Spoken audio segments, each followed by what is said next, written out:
하나님 이제 창세기를 2장 앞두고 있습니다. 지난 오랜 시간 동안 창세기를 통하여 우리에게 말씀하신 주님을 경배합니다. 참 필요할 때마다 또 우리가 죄로 인해 어둠 안에 거할 때마다 주님의 말씀으로 우리를 깨워주신 하나님, 우리의 평생이 주의 말씀과 함께 달려갈 수 있도록 하나님 깨닫게 하시고 말씀하여 주옵소서. 주님의 말씀이 없이는 한 발자국도 우리가 움직일 수 없습니다. 오늘도 그 말씀이 고파서 그 말씀이 갈망이 되어서 온 지체들을 축복하시고 하나님의 날개 아래 품어 주옵소서. 주님께 맡겨드리며 주님의 이름으로 기도합니다. 네, 드디어 이제 99번이고요. 네, 다음 주가 역사적인 100번째입니다. 창세기의 마침표를 찍는 날이기 때문에 그 자리에 또 함께 해주시면 감사하겠습니다. 오늘 본문 바로 들어가도록 하겠습니다. 1절부터 보겠습니다. 시작. 이 일 후에 어떤 사람이 요셉에게 말하기를 내 아버지가 병들었다 하므로 그가 곧 두 아들 므낫세와 에브라임과 함께 이르니. 아멘. 네, 오늘 본문은 이 일 후에로 이렇게 시작이 되는데, 이 일 후에라는 것은 바로 앞에 있는 장이겠죠. 바로 앞에 어떤 일이 있었냐면 야곱이 이제는 애굽에 이주해서 침상에서 자기가 죽은 이후에라도 자기를 이제 가나안으로 데려가 달라는 그런 이야기를 하고 경배를 합니다. 그래서 그렇게 이제 요셉에게 이야기를 한 후에 오늘 본문이 풀어지게 되는데요. 그래서 47장과 48장은 이제 연결되어 있는 말씀이죠. 그래서 오늘 이제 딱 어떤 일이 벌어지냐면 그렇게 마지막 자기의 부르심에 대해서 이야기하고 나서 오늘 본문에 보니까 야곱이 병들었다 이렇게 나옵니다. 오늘 1절은 야곱이 병들었음을 이야기하는데 언어로 보니까 이 병들었다라는 말이 단지 그냥 아프다가 아니라 노쇠하여졌다 그런 뜻이에요. 약하여졌다. 이제는 나이가 많아서 전거 같지 않다라는 단어를 쓰고 있습니다.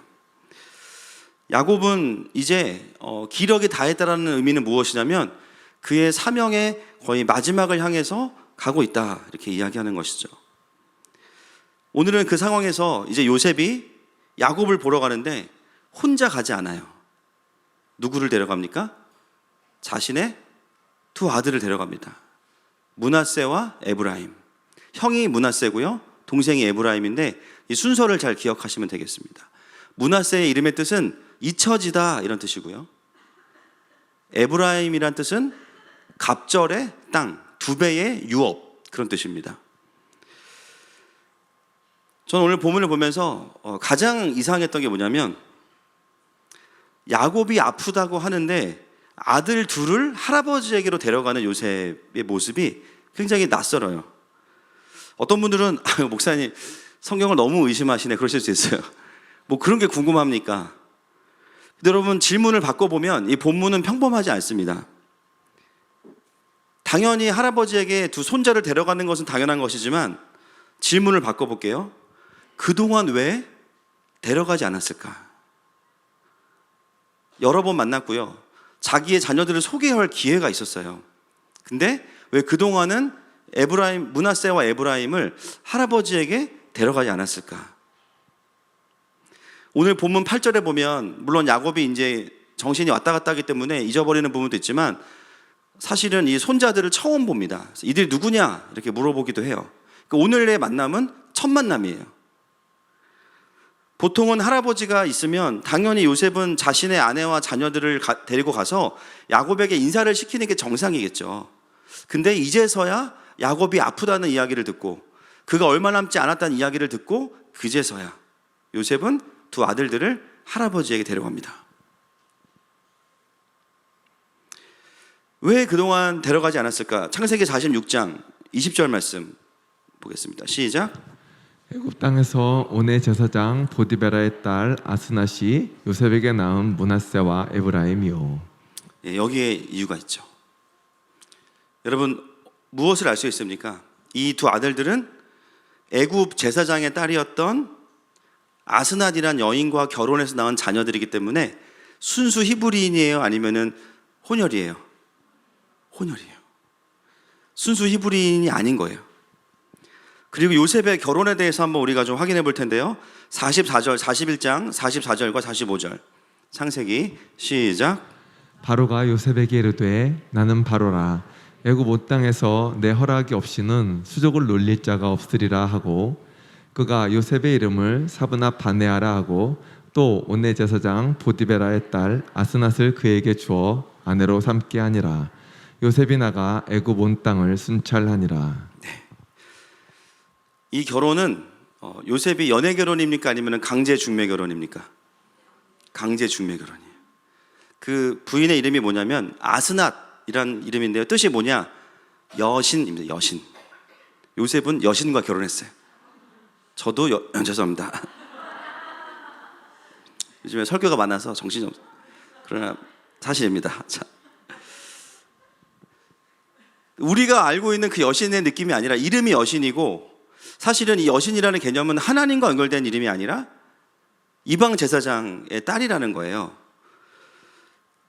바로가 강제로 요셉에게 이 이방 여인의 제사장의 딸과 결혼을 시켰어요. 그리고 낳은 아들이 므낫세와 에브라임. 여러분, 요셉은 하나님을 참 사랑하고 경외하는 사람입니다. 비록 애굽에 살았지만 그는 자기의 신앙을 굉장히 잘 지켰던 사람이에요. 그런 요셉을 가만히 두었다면 이런 결혼을 하진 않았을 거예요. 그러나 바로에 의해서 이방 제사장의 딸과 결혼을 하게 됐고, 이방인과 피가 섞인 두 아들을 물론 자녀이기 때문에 사랑하지만 낳게 된 거예요. 질문을 다시 한번 드리겠습니다. 왜 그동안 요셉은 야곱에게 자신의 아들들을 보여주지 않았을까요? 그 이유 때문인 거예요. 오랜만에 만난 아버지에게 자기가 보여줘야 되는 자녀들이 순수 히브리인이 아니라 혼혈로 태어난 므낫세와 에브라임인 것을 보여드리고, 아버지가 실망하는 것에 대해서 마음에 민망한 마음이 있었던 거예요. 그래서 언젠가는 아버지에게 이 손주들을 보여드려야 되는데 언제 가야 될까, 이런 고민들을 끊임없이 하고 있었습니다. 사실 요셉에게 있어서 이 자녀들을 아버지에게 소개시키는 문제는 굉장히 중요한 영적인 아킬레스건과 같은 거예요. 비록 요셉이 애굽에서 성공했지만 하나님의 백성의 혈통을 지키지 못한 것에 대한 그 민망함, 그리고 하나님 나라의 계보를 이어갈 수 없게 되었다는 것에 대한 그 좌절감, 무엇보다 나를 기대하는 야곱에게, 아버지에게 그 실망하는 표정을 보고 싶지 않은 마음이 요셉의 마음 깊은 곳에는 무거운 짐처럼 남아 있는 것이죠. 그럼에도 불구하고 요셉은 이 아들들에 대해서 어떤 마음이었냐면요, 9절 말씀 오늘 본문 보겠습니다. 시작.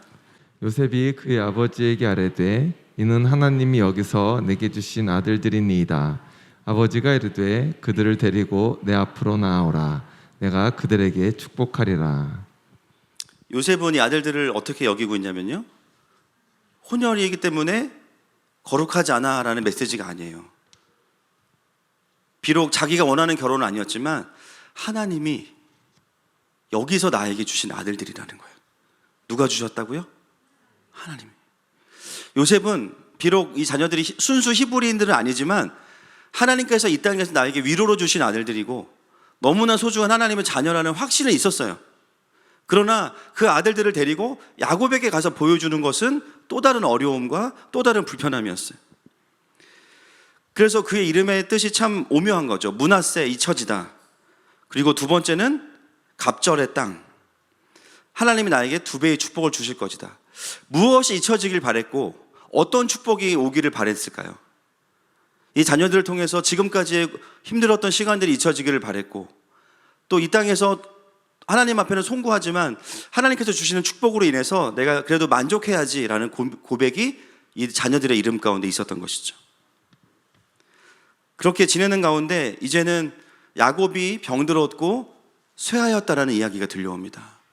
요셉의 마음속에 어떤 마음이었냐면, 그래, 이제는 이 자녀들을 아버지에게 데리고 가야겠다.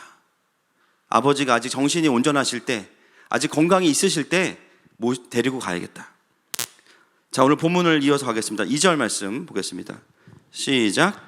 어떤 사람이 야곱에게 말하되 내 아들 요셉이 내게 왔다 하매 이스라엘이 힘을 내어 침상에 앉아. 여러분, 오늘 본문에도 중요하진 않아 보이지만 누가 등장하냐면 어떤 사람이 등장해요. 궁금해. 이 사람은 몇천 년 동안 계속 등장합니다. 나중에 또 나오잖아요. 궁금해요. 이 부르심이 있는 분들이 있는 것 같아요. 어떤 사람이 야곱에게 말하되 내 아들 요셉이 내게 왔다. 이 어떤 사람의 역할은 뭐냐면 뭐라고 이야기했는지는 모르지만 두 아들들에 대한 민망함으로 인해서 야곱에게 올 수 없었던 요셉의 마음을 아버지에게로 돌이키고, 그러니까 성경에 등장하는 어떤 사람의 역할들은 항상 이런 역할이에요. 주로 또 아버지 야곱에게는 요셉과 그 두 손자를 기다리도록 아버지의 마음을 또 자녀에게로 돌려놓는 역할을 하는 사람이 어떤 사람이에요? 어떤 사람은 좋은 사람이에요? 안 좋은 사람이에요? 엄청 좋은 사람이에요. 옆 사람에게 당신이 어떤 사람입니다. 축복합시다. 시작. 네, 이름은 없어요. 그냥 어떤 사람이에요. 여러분, 사단은 어떻게 하냐면 어떤 사람과 반대로 해요. 못된 사람. 사단의 역할은 하나님과 우리 사이를 이간질하고 하나님을 오해하게 만들고 또 사람과 사람 사이를 그렇죠? 오해하게 만드는 게 그게 사단의 역할입니다. 그러나 여기 나오는 어떤 사람의 역할은 정확히 따지면 성령 하나님의 역할이에요. 우리와 하나님을 연합시키고 할렐루야, 또 공동체를 연합시키는 역할. 그래서 그 어떤 사람이 누군지는 모르지만 그 사람의 이야기를 듣고 오늘 야곱에게 변화가 일어나요. 오늘 2절에 보니까 힘을 내어 침상에 앉았다 이렇게 나옵니다. 자신의 마지막 남은 힘을 짜내서, 여러분 야곱은 어떤 사람이냐면 목표가 있으면 힘이 나는 사람이에요. 지금 힘을 냈다는 건 뭐냐면 자기가 이제는 마지막으로 해야 될 어떤 일이 있다는 거예요. 그래서 힘을 내어서 침상에 앉습니다. 근데 그 일이 무엇인가? 3절부터 5절 말씀 6절까지 보겠습니다. 시작. 요셉에게 이르되 이전에 가나안 땅 루스에서 전능하신 하나님이 내게 나타나사 복을 주시며 내게 이르시되 내가 너로 생육하고 번성하게 하여 내게서 많은 백성이 나게 하고 내가 이 땅을 내 후손에게 주어 영원한 소유가 되게 하리라 하셨느니라. 내가 애굽으로 와서 내게 이르기 전에 애굽에서 내가 낳은 두 아들 에브라임과 므낫세는 내 것이라. 르우벤과 시므온처럼 내 것이 될 것이요 이들 후에 내 소생은 내 것이 될 것이며 그들의 유산은 그들의 형의 이름으로 함께 받으리라. 네, 오늘은 이거 한 부분 원포인트입니다. 여러분, 야곱이 지금 요셉과 두 아들들에게 뭘 하고 있습니까? 그냥 할아버지가 너무 손자가 이뻐서 용돈 주고 있는 그런 차원이 아니죠.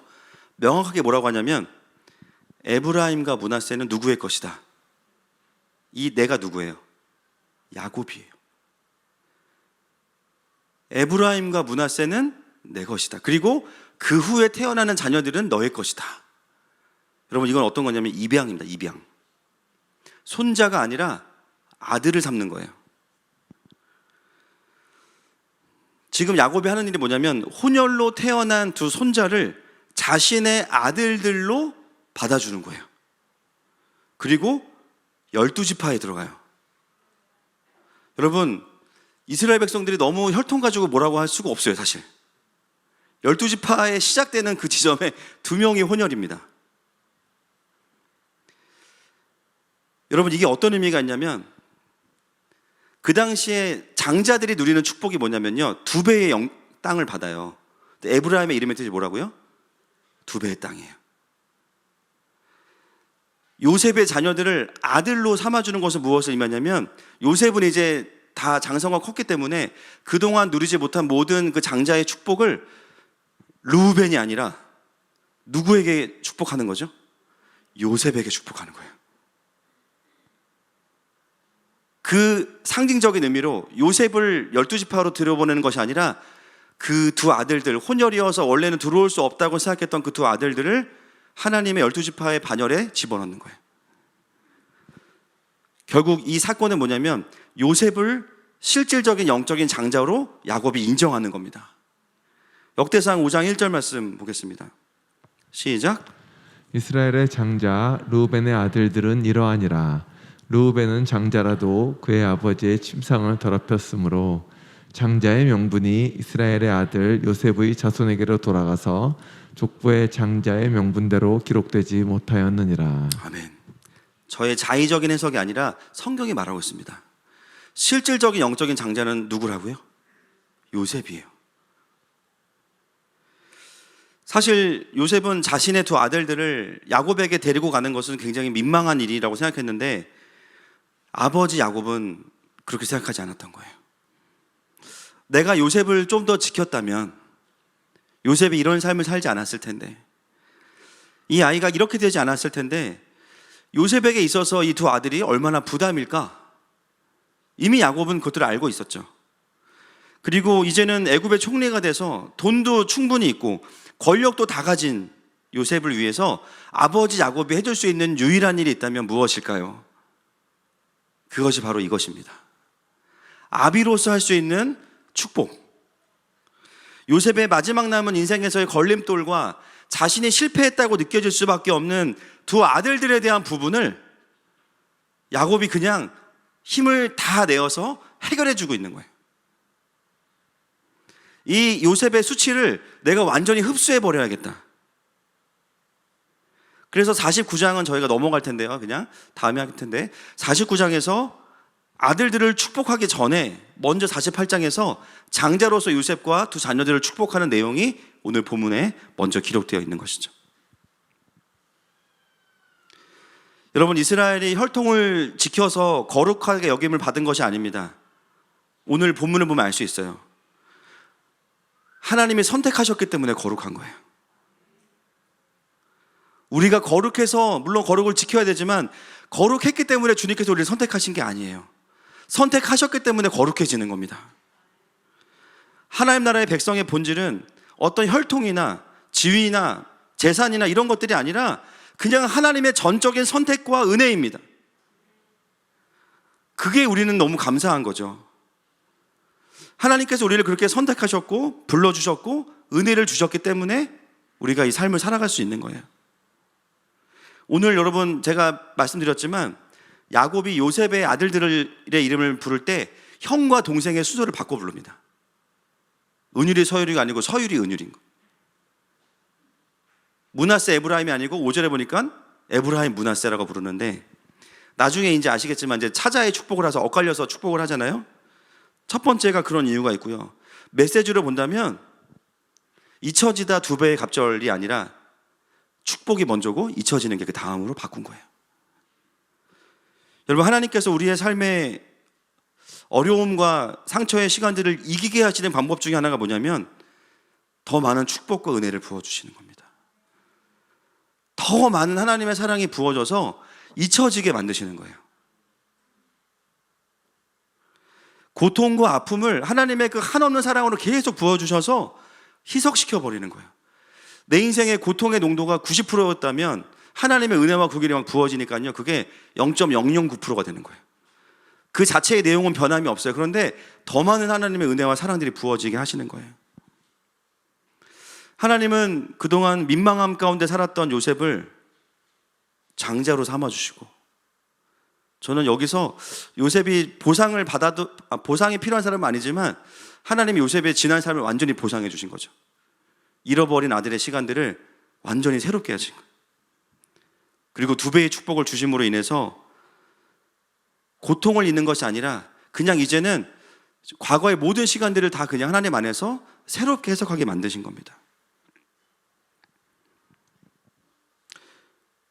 사랑하는 여러분, 오늘 우리도 하나님 아버지께 데리고 나가야 될 므낫세와 에브라임이 있습니다. 내 인생에서 하나님 앞에 가져가지 않았던 시간들 있죠. 너무 죄송하고 너무 민망한 시간들. 내가 하나님을 모를 때 그런 것이 아니라 알지만 나의 한계가 있었고 나의 죄성 때문에, 때로는 요셉과 같이 내가 원해서 그런 것도 아니에요. 그냥 상황에 밀려서 생겨나 버린 내 삶에 므낫세와 에브라임이 있습니다. 그래서 하나님 앞에 보여드리기 싫은 삶의 시간과 모습들이 우리에게는 에브라임과 므낫세죠. 내 삶의 이런 부분들은 그냥 들추고 싶지 않아. 그냥 잊혀졌으면 좋겠어. 내 삶의 영적인 타협, 어떻게 보면 요셉에게 정말 힘들었던 것은 뭐냐면 그렇게 원칙주의자였던 요셉이 타협한 사람이 된 것으로 스스로가 느끼는 삶이 너무 어려운 거죠. 늘 자기는 정답을 살아냈던 사람인데 정작 자기의 가정 안에 혼혈된 자녀들이 있는 거예요. 물론 아빠기 때문에 사랑스럽지만 이것을 하나님 앞에 가지고 나아가는 것은 너무 어려운 일이에요. 누가 뭐라고 하지 않는데 스스로 정죄감이 생길 수밖에 없는 그런 타협과 거기서 오는 실패들, 또 내 인생의 반항으로 인해서 만들어진 삶의 열매들, 또 사역의 열매들, 우리 마음 속에 어떤 마음이 있냐면 내가 예전처럼 쓰임받을 수 없을 것 같다는 생각이 있는 거예요. 깊이 뭔가를 들어가기에 늘 마음에 부담이 있는 거예요. 그래서 어떻게 해요? 야곱에게 가지고 나가야 되는데 잘 안 가는 거예요. 그러다가 언제가 돼요? 이제는 가야 된다. 지금이 아니면 우리 자녀들을 할아버지의 축복을 받는 일이 없을 것 같다. 지금은 가야 돼. 그렇게 몰리다가 오늘 요셉은 두 자녀들을 데리고 야곱에게로 오게 된 것이죠. 여러분 이미 경험하고 계시지만 우리가 우리의 삶의 에브라임과 므낫세를 주님께 가지고 나아갈 때 주님이 어떻게 하세요? 야 요셉아, 너 그렇게 하나님 나라를 외치더니 결국 그 모양이냐? 그러실 줄 알았는데 하나님 어떻게 하시냐면 우리의 삶의 아픈 부분을 그냥 확 안아주신 거죠. 내가 이걸 더 사용할 거야. 내가 우리 여기에 기름 붓고 내가 여기에 이걸 축복해서 너에게 갑절의 축복을 줄 거야. 나는 그것이 내 인생의 오점이고 너무나 수치라고 여겼는데 하나님께서 그것에 가죽옷을 입혀주신 거예요. 우리가 우리 연약함을 주님께 가지고 나아가면 하나님 어떻게 하시냐면 내 삶을 보혈의 능력으로 씻어주십니다. 온전하게 해주십니다. 그리고 나의 연약함을 들어서 사용하십니다. 잊혀지기 원했던 과거를 묻어두는 게 아니라 갑절의 축복으로 그 시간들이 새롭게 보여지기 시작하는 거예요. 여러분 요셉은 야곱에게 두 아들들을 데리고 나아가면서 그냥 인사라도 잘 하면 좋겠다라고 생각했을 거예요. 우리 자녀들이 상처라도 안 받았으면 좋겠다, 야곱 때문에. 근데 야곱이 어떻게 했냐면 완전히 축복한 거예요. 기대도 안 했어요. 거기까지는 그저 이 아들을 받아주기만 하면 감사하겠다. 그런데 오히려 그 두 아들들을 영적으로 입양해버리고 장자의 축복을 그들에게 부여합니다.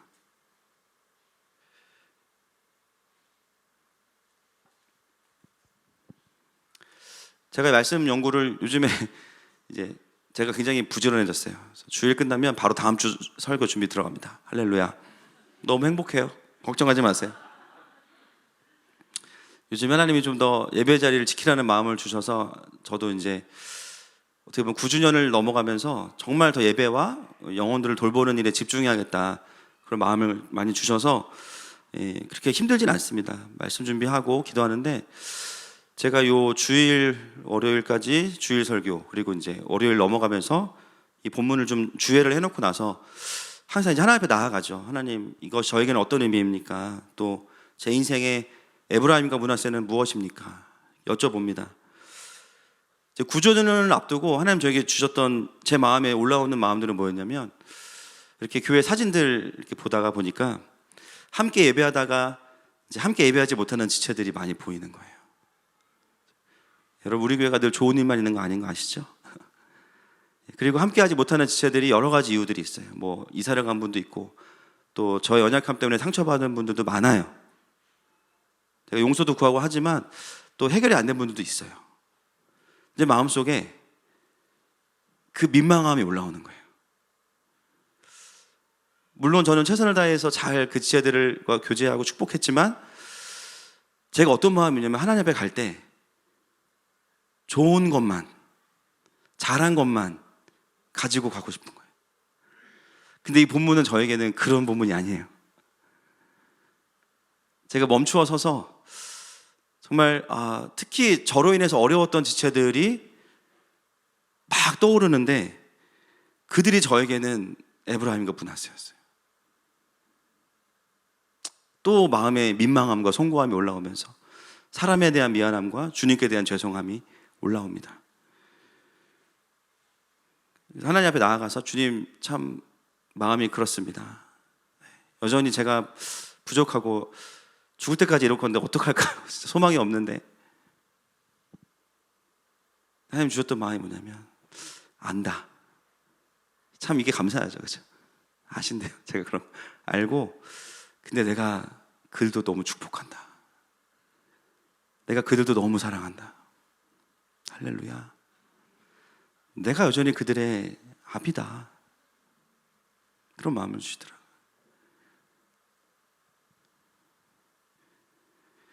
여러분, 하나님은 우리에게 완전한 야곱이십니다. 우리가 우리의 삶의 민망함과 실패들을 가지고 나아갈 때 너 왜 그랬냐? 라고 하시는 것이 아니라 오히려 그것들을 그냥 인정해 주시고 안아주시는 분이 하나님이세요. 하나님께서 우리를 선택하신 것은 그냥 구원받고, 물론 하루하루를 살아가는 것도 중요하지만 하나님의 마음이 야곱 안에 오늘 있는 것을 보게 돼요. 우리 각 사람의 삶에 하나님은 하나님을 향한, 하나님께서 우리를 부르신 부르심은 축복의 시즌, 할렐루야. 사실 다시 쓰임받는 시즌으로 우리를 부르신 게 하나님의 마음이실 거예요. 그렇다면 우리가 어떻게 반응해야 될까요?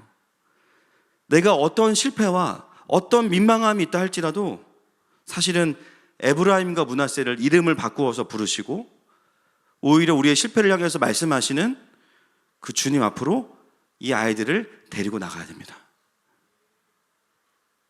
그 용기는 있어야 되는 거예요. 오늘 우리에게 이러한 회복의 은혜가 임하기를 축복합니다. 14절 넘어가겠습니다. 시작. 이스라엘의 오른손을 펴서 차남 에브라임의 머리에 얹고 왼손을 펴서 므낫세의 머리에 얹으니 므낫세는 장자라도 팔을 엇바꾸어 얹었더라. 이름을 바꾼 것은 순서를 까먹어서가 아니고요. 야곱 안에는 이제부터 야곱을 좀 볼 텐데 두 손자를 바꾸어서 축복하려는 의도가 있는 거죠. 이제 이런 본문을 보다 보면 이제 언니나 형들이 열받아요. 그렇죠? 왜 이렇게 동생만 챙기냐? 본인도 그렇다고 그러는 거냐? 근데 그 이유가 어디에 있냐면 일단 17절 보겠습니다. 17절. 요셉이 그걸 보고 놀랍니다. 17절 시작. 요셉이 그 아버지가 오른손을 에브라임의 머리에 얹은 것을 보고 기뻐하지 아니하여 아버지의 손을 들어 에브라임의 머리에서 므낫세의 머리로 옮기고자 하여. 여러분 그리고 이제 18절이 나오는데요. 18절을 원어로 보면 문장이 완성이 안 돼 있어요. 그래서 18절을 번역하면 아버지 그렇게는 안 돼요. 이렇게 번역해야 됩니다. 그러니까 지금 요셉이 굉장히 급한 거예요. 지금 뭐 하시는 겁니까? 얘가 형이고 얘가 동생입니다. 그리고 당황했어요. 근데 왜 야곱이 이렇게 했냐면 19절입니다. 19절 시작. 그의 아버지가 허락하지 아니하며 이르되 나도 안다 내 아들아 나도 안다. 그도 한 족속이 되며 그도 크게 되려니와 그의 아우가 그보다 큰 자가 되고 그의 자손이 여러 민족을 이루리라 하고. 아멘. 야곱이 그냥 무조건 동생만 사랑하고 편애하고 그런 게 아니라 이미 야곱에게는 어떤 통찰이 있냐면 동생 에브라임이 실제로 더 큰 민족을 이룰 것에 대한 예언적 통찰이 이미 있었던 거예요. 이것은 하나님의 관점입니다. 여러분 야곱의 삶을 쭉 보다가 보면 야곱의 가장 영적인 충만한 때가 언제냐? 이때입니다. 완전히 영적인 어른이 됐어요. 그냥 완전히. 그래서 아들들의 연약함을 다 흡수해버리고 축복해버리고 그리고 손자들을 향한 하나님의 뜻과 그 계시가 그냥 풀어져 있으니까 하나님의 뜻에 맞추어서 축복하는 것. 형을 미워하거나 소외시키는 게 아니에요. 그래서 나중에 보면 출애굽하고 나서 첫째 인구조사를 하는데요. 에브라임 지파가 45,000명, 므낫세가 32,000명입니다. 실제로 에브라임이 더 많아요.